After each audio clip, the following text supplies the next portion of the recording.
OIB-TV, uma realização da Ordem dos Economistas do Brasil. Colega economista, prezado telespectador, prezada telespectadora, é um prazer estar com vocês aqui na TV da Ordem dos Economistas do Brasil. E hoje tenho a grata satisfação de conversar com meu querido amigo, o economista, o professor Antônio Lanzana, professor da FEA USP. Lanzana, é um prazer estar contigo aqui na TV da Ordem dos Economistas do Brasil. Professor Manolo, prazer é todo meu, uma grande satisfação estar trocando ideias aí contigo e com os seus ouvintes. Lanzana, estamos em meados de junho de 2020, dia 16 de junho de 2020, e já estamos desde fevereiro, que foi o primeiro caso do Covid-19, tivemos uma forte queda já em março, nem tanto apropriada pela PNAD, porque ela pegou o trimestre, né, janeiro, fevereiro, março, uma parte de março, mas já os dados de abril e maio, e principalmente abril, no comércio, recém-divulgados pelo IBGE, estão mostrando quedas nas vendas, né, extremamente acentuadas. Também estamos observando informações da PNAD contínua, que são dados também do IBGE, coletados pelo IBGE, que estão mostrando quedas também muito significativas no pessoal ocupado. Há um número enorme de pessoas já que perderam seus empregos, e há um outro tanto de milhares ou alguns milhares nos próximos meses também vão perder seus empregos. Significa não ter renda, e não ter renda é a pior das condições que um ser humano pode ter numa sociedade. É verdade que o governo está ajudando dentro do que é possível para a situação nossa, Brasil, mas essas ajudas ainda estão demorando para chegar em muitos casos e ainda deverão perdurar por alguns períodos de tempo. Caso contrário, vamos ter um grave problema social. Gostaria que você desse uma pincelada nesses números, visse como está o nível de emprego, o nível de atividade na indústria, o comércio, nesses últimos meses. E depois a gente vai falando, porque sempre queremos ver o futuro, né? Quais seriam as saídas para a retomada no futuro? Bem, vamos lá, Manolo. Eu acho que a primeira questão, para contextualizar o problema brasileiro, nós estamos enfrentando um fenômeno mundial, as proporções sobre o PIB no mundo são muito fortes, basta olhar dois números assim inicialmente. As previsões de queda de PIB nos Estados Unidos estão caminhando para cerca de 7% nesse ano, para a zona do euro, perto de 9% de queda de PIB, são as previsões que estão ocorrendo por aí. E mesmo a China, que vinha crescendo a 6%, as previsões estão em torno de 1,5% para esse ano. O que acho que esse quadro traz é um fenômeno mundial, os impactos são muito fortes, mas esses impactos são um pouco maiores nos emergentes. Isso é em momentos de crise, emergente é um risco maior, o risco é aflorado, então há um impacto maior sobre os emergentes. E dentre os emergentes, aí dois conjuntos são mais afetados. Os países que dependem muito de exportação de commodities, que é o caso brasileiro, e o segundo são países que se encontram em situação fiscal não muito confortável, que também é o caso brasileiro. E eu acho que nós temos um terceiro fato ainda no Brasil, que é a situação política. Nós não temos uma liderança, nossas informações são muito contraditórias, conflito, presidente, governadores. Eu acho que tudo isso traz ao Brasil uma condição assim de gravidade um pouco maior do que a gente observa. Nós não temos liderança para conduzir um processo, não dá para aceitar 3 ministros da saúde em plena pandemia. Então, eu acho que isso daí é um quadro um pouco mais geral, onde o Brasil tem uma situação um pouquinho assim, digamos, menos favorável do que a média de outros países. Trazendo um pouco para a questão brasileira, Os impactos que nós estamos sentindo são muito fortes. Eu acho que você levantou um ponto que é importante chamar atenção. O isolamento no Brasil começou na segunda quinzena de março. Portanto, quando a gente analisa os dados de março, ele tem efeitos parciais ainda, basicamente 15 dias de março. Quando você pega um trimestre, é um sexto do trimestre, tá certo? O que eu acho que é importante é olhar um pouco mais na margem aqui, o que está acontecendo no final de março, começo de abril. O que nós temos hoje? Vamos pegar um pouco os dados do comércio e da indústria do IBGE. Eles têm números muito parecidos. Se a gente comparar abril contra abril, o comércio está a 27,1% negativo. Comércio ampliado, incluindo materiais de construção e automóveis. Uhum. A indústria, o número é muito parecido, é 27,2%, quer dizer, praticamente o mesmo número. Se a gente olhar os dois, nós estamos com uma queda, nós estamos com 27% abaixo do que a gente estava vendendo o comércio ou produzindo a indústria. O que me chama um pouco a atenção, que eu acho que vale a pena abordar antes de explorar um pouco ainda esse número, Manolo, os impactos na economia são bastante diferenciados. Por exemplo, você pega o setor agropecuário, ele vai crescer uns 3,5% este ano, que é um bom sinal não só de crescimento, mas de abastecimento também. Você pega na área industrial, o alimento está produzindo bem, produtos de higiene estão indo bem. Você pega no comércio, o supermercado está indo bem. Agora, há segmentos assim completamente arrasados, eu diria assim. Você pega a indústria de autoveículos, em abril, menos 99, quer dizer, praticamente parou. Você tem do setor do comércio, vestuário, confecções, menos 75. Serviço, transporte aéreo, menos 96. Ou seja, os impactos são bastante diferenciados. Agora, no todo, esses números são desastrosos, 27% abaixo, e as consequências sobre o mercado de trabalho são inevitáveis.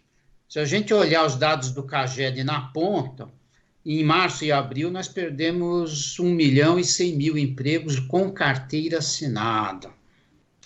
Não, lembrando que muitos acordos foram feitos de suspensão de jornada e que não implicaram em demissões. Então, foram demissões efetivamente realizadas já.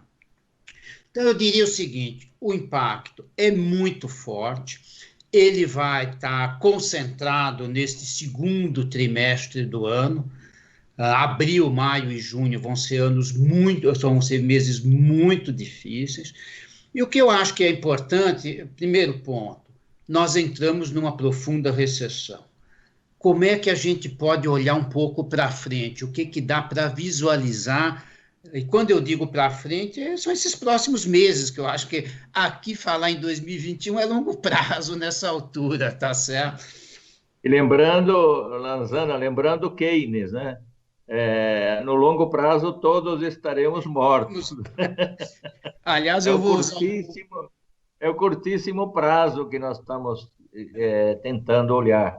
O dia a dia, né? Hoje é o dia a dia. Há pessoas que estão saindo para a rua para trabalhar, para ganhar o almoço, para ganhar a janta. Essa que é a verdade. Eu acho que nesse contexto, até retomando um pouquinho Keynes, eu acho que há uma discussão muito forte aqui no Brasil hoje, no mundo, mas a gente está concentrando aqui no Brasil, se nós vamos começar a ter alguma recuperação mais forte ou mais leve, se vai ser V ou se vai ser em U.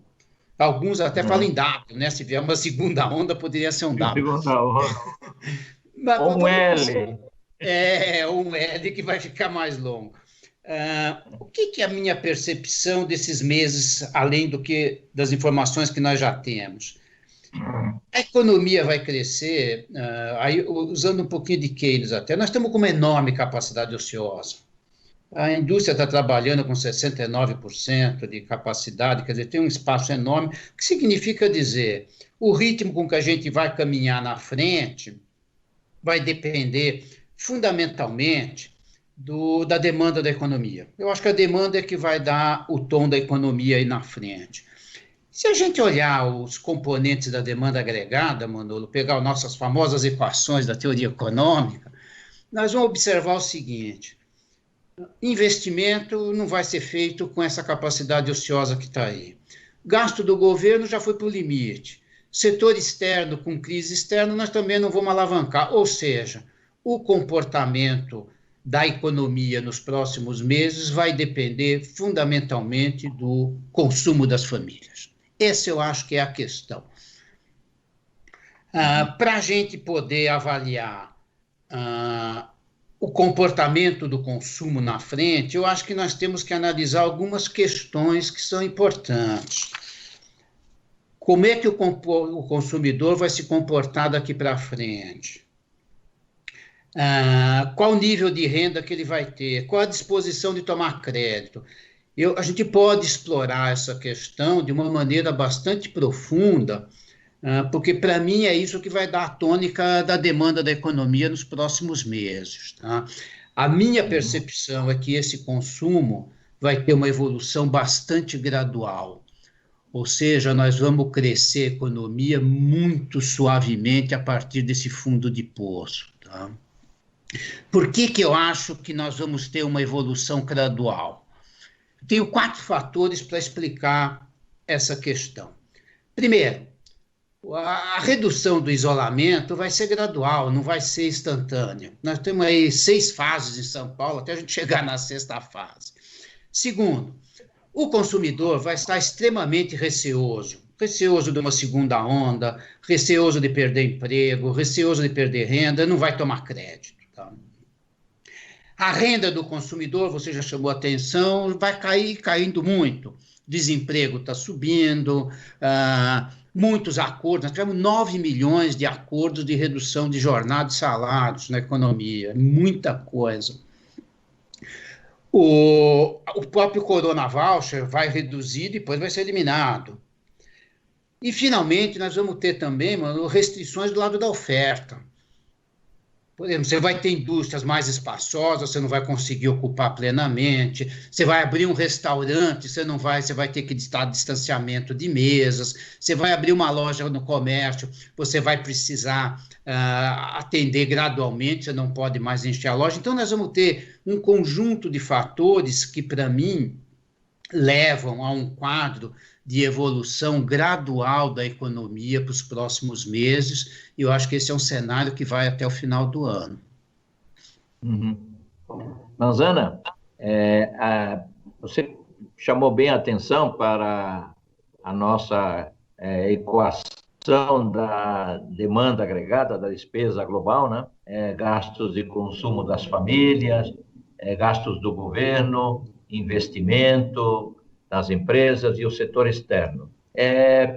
Eu fiz um parecer técnico para um projeto de lei que está no Congresso Nacional, que é o projeto de lei 3.515.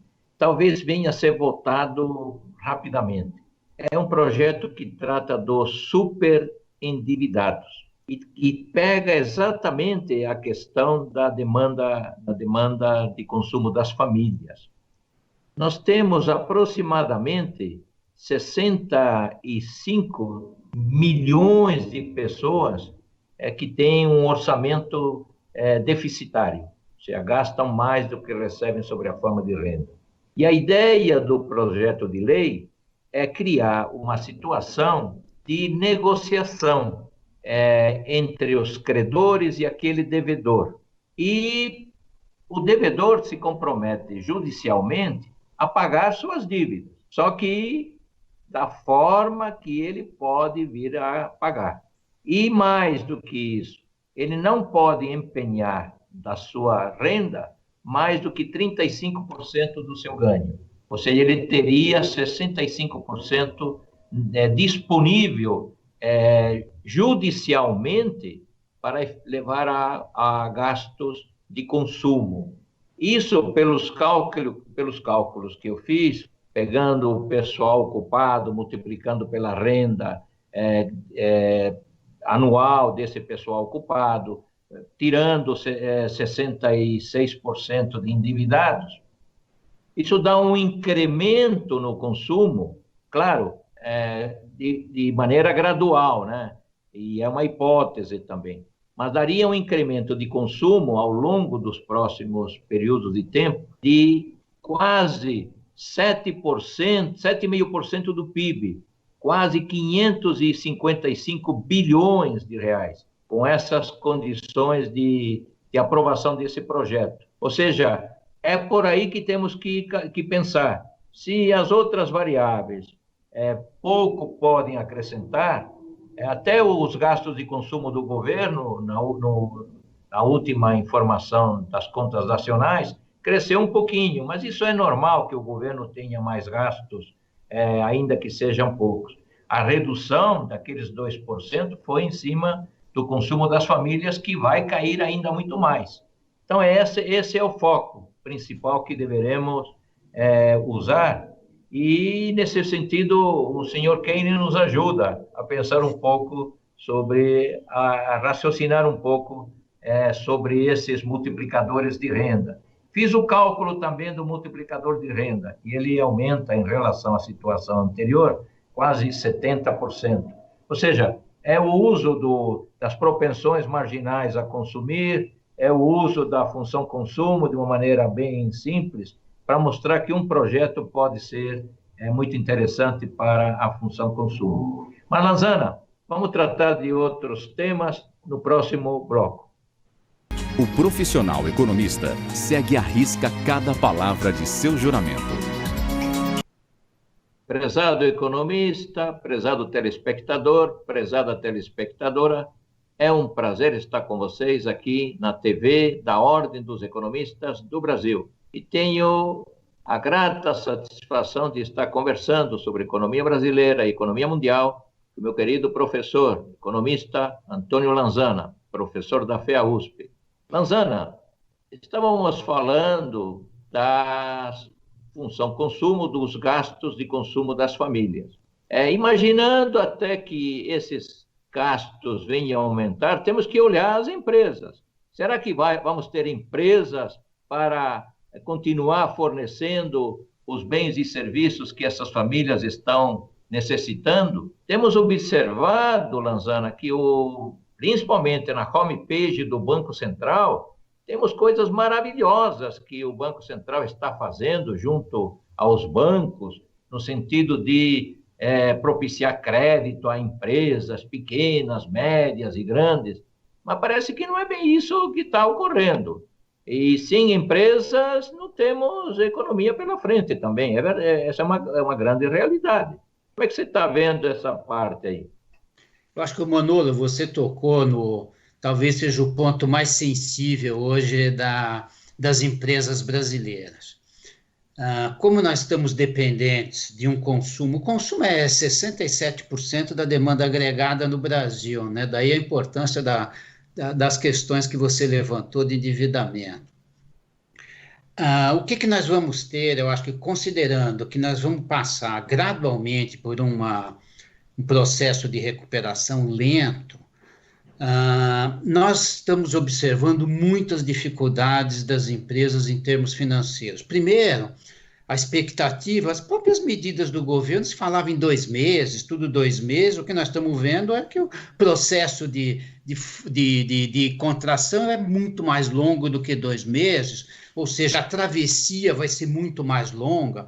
O que está acontecendo? Mesmo empresas que tinham fôlego financeiro maior estão consumindo esse período, receita muito baixa, custos continuam e tudo mais. Então, para passar uma transição dessa, o ponto central no meu modo de ver, o que é mais importante para facilitar a vida empresarial nessa altura é crédito. Você tem toda a razão. O Banco Central anuncia uma série de programas daqui, programas dali. Agora, a hora que você vai conversar com um empresário, ele fala assim, olha, eu não consigo crédito. E aí eu acho que tem algumas explicações, Manolo, e eu acho que o governo atrasou um pouco. Vamos olhar um pouquinho, todo mundo fala assim, não, o setor financeiro está líquido. É verdade, tem liquidez. Isso é uma coisa, chegar na ponta é uma segunda coisa, não é automática a liquidez, não chega automaticamente na ponta. O que aconteceu nos primeiros programas que o governo anunciou? A empresa vai lá, eu preciso de uma garantia. Que garantia que você tem que dar num cenário desse? Não tem recebíveis, não tem nada, vai dar garantia de que jeito? Então, o que a gente observou? Quem tem vínculo permanente com o banco conseguiu crédito. Quem não tem, e a maior parte das pequenas e médias, bate na porta e volta porque não consegue o crédito. Então, o problema central do crédito para essas empresas é aval. É aval. Não tem aval, não tem. A gente tem comentado isso com muita frequência. Olha, precisa de um aval, precisa aval do Tesouro, precisa aval do Tesouro. O que o governo lançou? Isso faz uma semana, 10 dias atrás, uma medida provisória usando o Fundo Garantidor de Investimento do BNDES. O Tesouro aportou recursos lá, mas isso não está na praça, ainda não chegou na praça. Nós estamos aí no 3º mês de crise e não chegou na praça. Provavelmente vai chegar mais rapidamente via estatais, mas é um fundo onde ele vai garantir os empréstimos até 85%, ou seja, o banco monta uma carteira. Se ele tiver até 85% de inadimplência dessa carteira, o fundo cobre. Ou seja, é praticamente 100% de garantia. É difícil imaginar que alguém vai tomar mais do que 85% de calor. Então, eu acho que isso cria uma expectativa nova, mas está na boca do caixa? Não está. Está dando para pegar? Não está. O volume de empresas que não está conseguindo alcançar esse crédito é muito grande, muito grande. O que significa dizer, se esse crédito vai demorar, continuar demorando, um monte de empresa vai morrer nesse intervalo, nessa passagem, nessa travessia mais longa. E aí você tem toda a razão, vai morrer a empresa, vai morrer o emprego junto. Eu acho que nós ainda vamos ter morte importante de empresas nesse período, nós vamos ter uma tendência de concentração da produção nacional e tendência de redução de empregos nesses próximos meses, em função de que a variável mais importante que nós temos nessa altura era o crédito e ele não fluiu. Basta a gente observar, Manolo, que acho que vale uma discussão até, qual é a importância de se ter um Banco Central independente.